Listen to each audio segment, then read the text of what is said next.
Hello everyone, welcome back to my channel Aparna blog. আমার কাছের এবং দূরের সকল বন্ধুরা কেমন আছো? আশা করি তোমরা যে যেখান থেকে ভিডিওটি দেখছো সকলে ভালো আছো এবং সুস্থ আছো। আমরাও বেশ ভালো আছি। এই দুপুরবেলা ঘুম থেকে উঠে যদি একটু চা না খাই আমার কিন্তু একটুও ভালো লাগে না। তাই ভাবলাম আমি কিভাবে চিনি ছাড়া চা করব সেটাই তোমাদের সঙ্গে আজকে শেয়ার করব।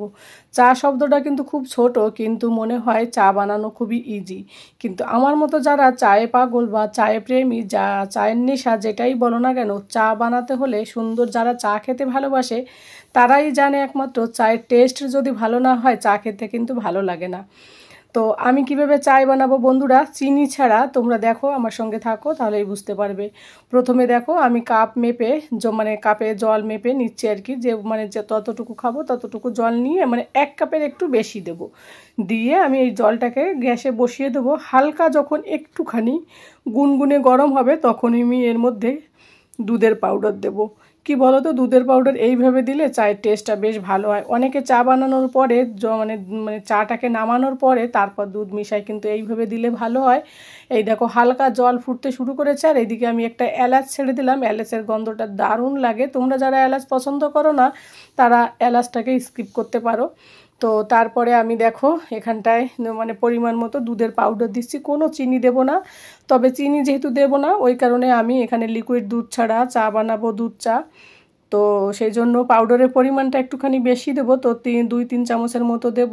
আর জলটা ফোটার আগেই কিন্তু চায়ের মানে পাউডারটা দিতে হবে। আর এই দেখো এই কাপ এই চামচ অনুযায়ী আমি দুধের পাউডার দিয়েছি।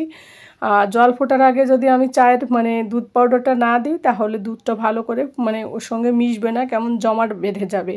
ওই কারণে হালকা মানে গরম হওয়ার আগেই দুধ পাউডার আমি দিয়ে দিই, তোমরা ওইভাবে দেবে। আর এই দেখো দুধটা গরম হয়ে এসছে, এখন এইরকমভাবে বারবার হবে তখন আমি একটুখানি জ্বালানোর পরে চায়ের পাতাটা দেব। এই দুধটাকে ভালো করে জ্বালালে চায়ের টেস্টটা আরও দারুণ আসে জানো তো। তবে এর সঙ্গে তো এর মধ্যে তোমরা আদাও থেতো করে দিতে পারো। আমার কাছে আদা ছিল না ওই কারণে আমি আর আদা দিইনি। আর আমি তো চা খেতে ভীষণ ভালোবাসি। চা যদি ভালো না বানাতে পারে সেই চা আমি কারোর খাই না, কারণ চা অনেকে পানসে টাইপের বানায়। ওই পানসে টাইপের চা খেতে আমার একদমই পছন্দ না জানো তো।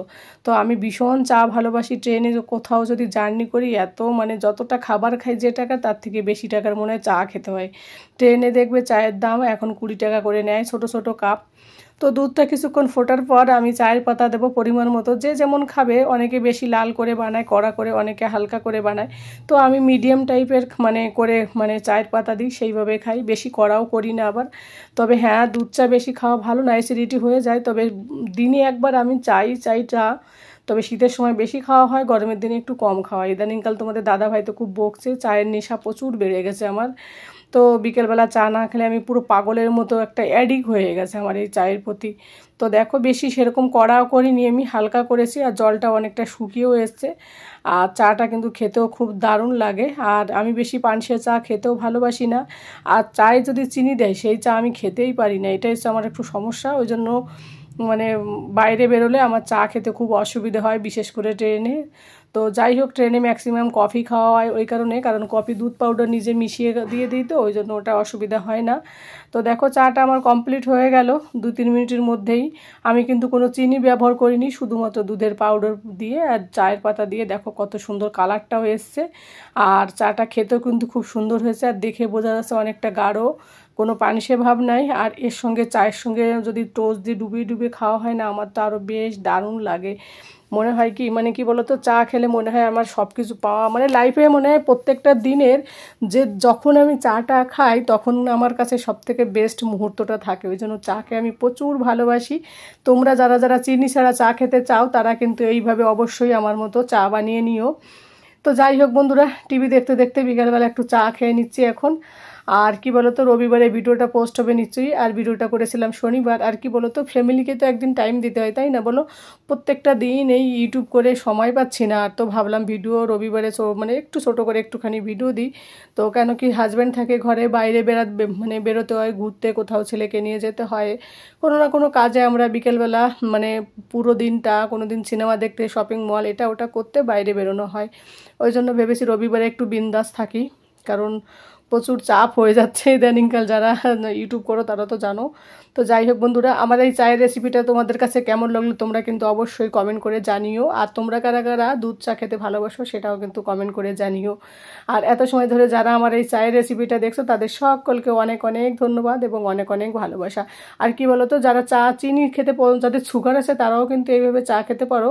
চায়ের পাউডারেও মানে চিনি মেশানো থাকে, কিন্তু অতটা মেশানো হয় না যতটা মানে চিনি দিলে যে ক্ষতিটা হয় অতটা ক্ষতি হয় না। তোমরা এইভাবে অবশ্যই বানিয়ে ট্রাই করে দেখতে পারো। আমি যেভাবে চাটা বানালাম, তো দেখো আমি কিভাবে বিন্দাস চায়ের সঙ্গে ডুবে ডুবে আর কি টোস্ট দিয়ে ডুবে ডুবে খাচ্ছি। আর চায়ের সঙ্গে বিস্কিটের থেকে টোস্টটাই আমার বেশি ভালো লাগে, মুচমুচে থাকে টোস্ট। কি শান্তি লাগে। ভিডিওটা যখন ভয়েস করছিলাম তখনই মনে হচ্ছে মুখে মানে জল এসে যাচ্ছিলো। আমি এতটা ভালোবাসি চা, তোমাদের কি বলবো। সন্ধ্যাবেলা বিকেলবেলা যখন চা খাই না, রাতের বেলা আমার আর কোনো কিছু খেতেই ইচ্ছে করে না, মানে মুখটা মনে হয় আমার নষ্ট হয়ে যায়, মুখের টেস্টটা। ওই কারণে আমি বিকেলবেলা খেতে চাই না, মানে রাতের বেলা বিশেষ করে খেতে চাই না। তবে মাঝে মাঝে সকালেও চা করে খাই। তো যাই হোক বন্ধুরা, ভিডিওটা আর বড় করব না। যে যেখান থেকে আমার এই ভিডিওটি দেখছো তাদের সকলকে অনেক অনেক ধন্যবাদ এবং অনেক অনেক ভালোবাসা। আর আমার এই রেসিপিটা কেমন লাগলো অবশ্যই আরেকবার বলছি তোমরা কমেন্ট করে জানিও। তোমাদের একটা লাইক একটা কমেন্ট আমাকে পরবর্তী ভিডিও বানাতে ভীষণ উৎসাহিত করে। আমার তো ভীষণ ভালো লাগে তোমাদের কমেন্ট পড়তে। তো এর পরবর্তী কোনো ব্লগ ভিডিও অথবা রেসিপি ভিডিওতে অবশ্যই তোমাদের সঙ্গে দেখা হবে। ততক্ষণে শুভরাত্রি। আর বন্ধুরা, আজ মহালয়ার দিন, আশা করি তোমাদের ভালো কাটবে। তোমরা সকলে মহালয়া এনজয় করো। আর সামনে তো সপ্তাহে হচ্ছে পুজো। তো যাই হোক, tata, bye bye, good night. পরবর্তী ভিডিওতে দেখা হবে। Bye bye.